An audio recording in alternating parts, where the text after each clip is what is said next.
Break के बाद आपका फिर से स्वागत है 18 हाउस स्वदेश पर। बाजार में दिखने की गिरावट और बढ़ गई है और निफ्टी है दिन के निचले स्तरों के आसपास 25,500 का लेवल आप स्क्रीन पर देखेंगे। 25,508 ये है आज का इंट्राडे लो। और निफ्टी बैंक की बात करें तो जो शुरुआत में जो गिरावट थी लगभग 150-200 अंकों के आसपास की, वो गिरावट काफी बढ़ गई है और 400 अंकों से ज्यादा टूट गया निफ्टी बैंक।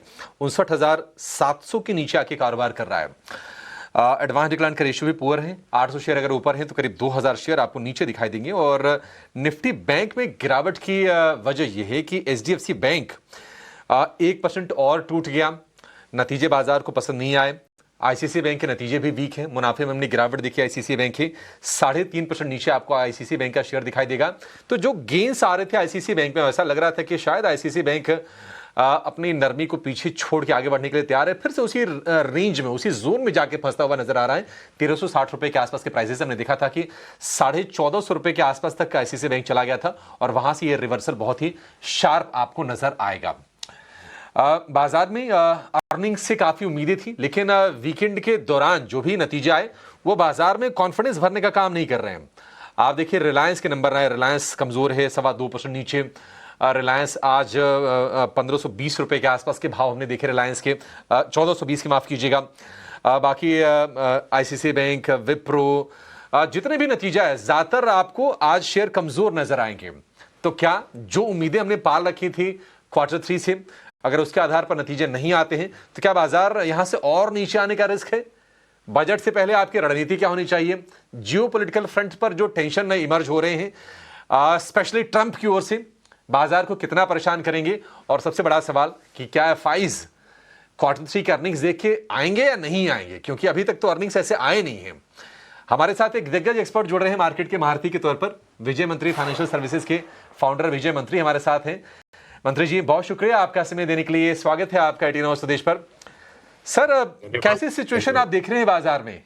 क्योंकि ले दे के मामला यही था कि बाकी चीजें एक तरफ, अर्निंग्स एक तरफ, अभी शुरुआत में कोई खास एक्साइटमेंट तो बिल्ड नहीं हो रही है। क्या आपको लगता है कि बाजार में थोड़ा कॉशियस रहना चाहिए अभी?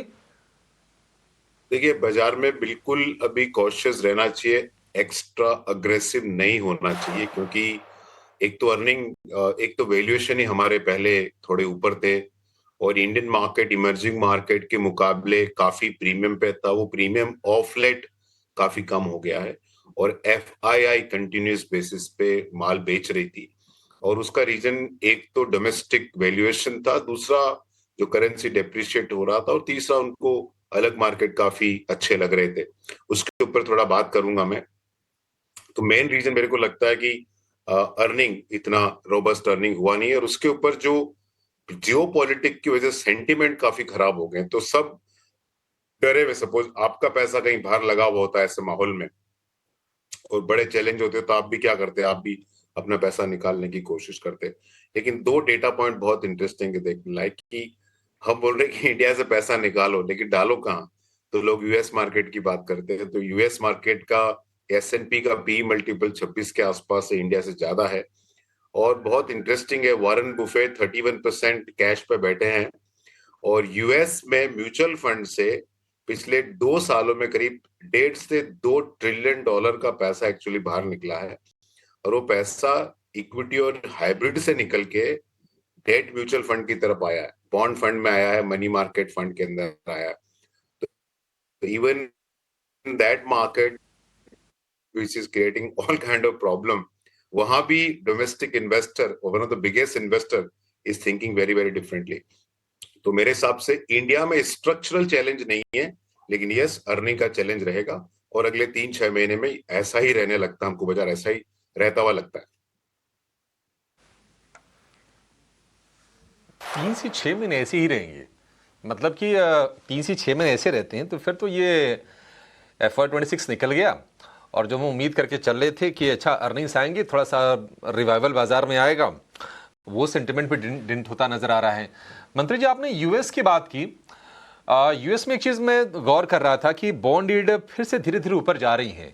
4% की नीचे आ गई थी बॉन्ड यील्ड, वहां से बढ़ते बढ़ते 4.22 के लेवल है 10 ईयर के, अगर मैं बॉन्ड यील्ड की बात करूं। आप कैसे देख रहे हैं और ये क्यों हो रहा है? क्या ये जियोपॉलिटिक्स जो थोड़ी सी फिर से ऐसा लग रहा है कि नहीं माहौल खराब होगा, टैरिफ के मोर्चे पर ट्रंप के जो टैंट्रम्स हैं फिर से शुरू हो गए हैं, क्या वो वजह है और आप उनको कितना तवज्जो देंगे?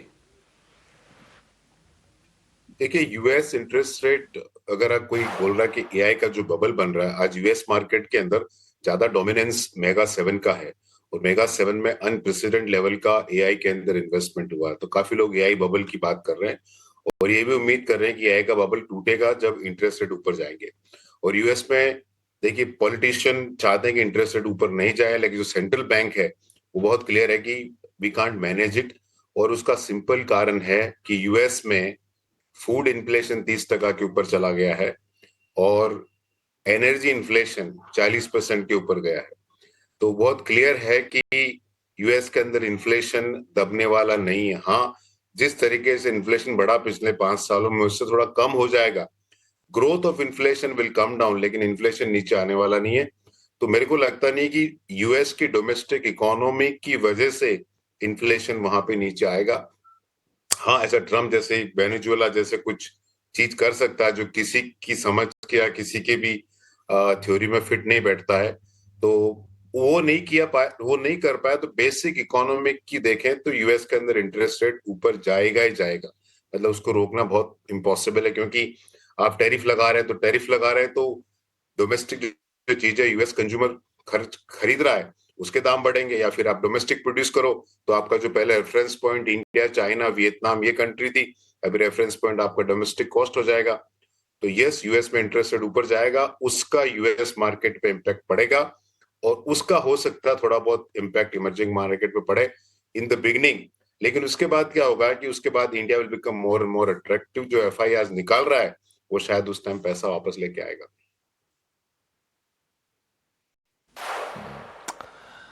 सर एक और सवाल, बजट नज़दीक है और बजट से उम्मीदें हमेशा की तरह होती हैं। हालांकि हमने पिछले 4-5 साल में तो बाज़ार में ये ट्रेंड देख लिया कि बजट को लेकर बाज़ार में कोई ऐसा बहुत उत्साह का माहौल बिल्ड नहीं होता है, और लोगों को अंदाज़ा कहीं ना कहीं हो जाता है कि अच्छा ठीक है, जो लास्ट ईयर में जो खर्चे थे 5-10% इधर उधर करके सरकार फिर से वो डॉक्यूमेंट अपना सामने रख देगी।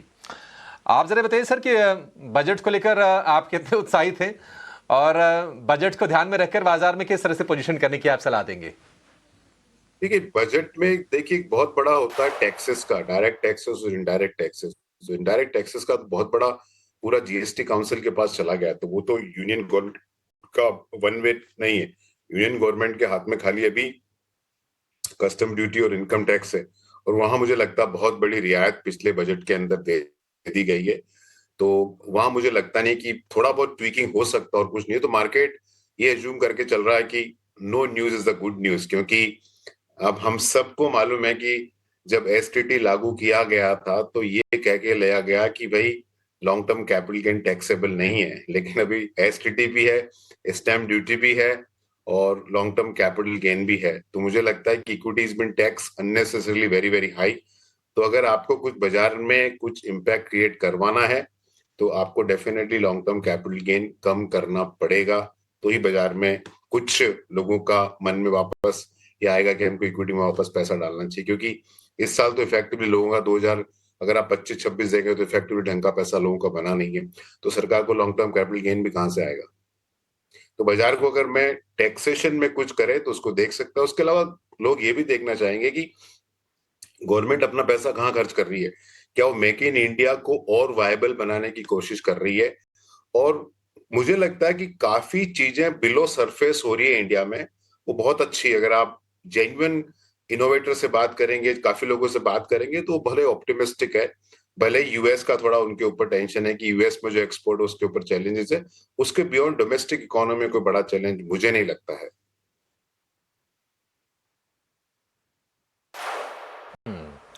ठीक है सर, बहुत शुक्रिया, आज आपने समय दिया और विस्तार से जो अहम मुद्दे बाजार के हैं इस पर आपने हमारे दर्शकों को और इन्वेस्टर्स को आपने गाइड किया। Thank you so much sir. बाजार में देखने की सिचुएशन थोड़ी सी आज कमज़ोर है, और हफ्ते की जब कमज़ोर शुरुआत हो जाती है ना, तो थोड़ी सी निराशा वैसे भी फैल जाती है। आप देखेंगे निफ्टी करीब करीब 165 अंक नीचे है, और निफ्टी बैंक की बात करें तो करीब करीब 400 अंकों के आसपास की गिरावट आप निफ्टी बैंक में देखेंगे।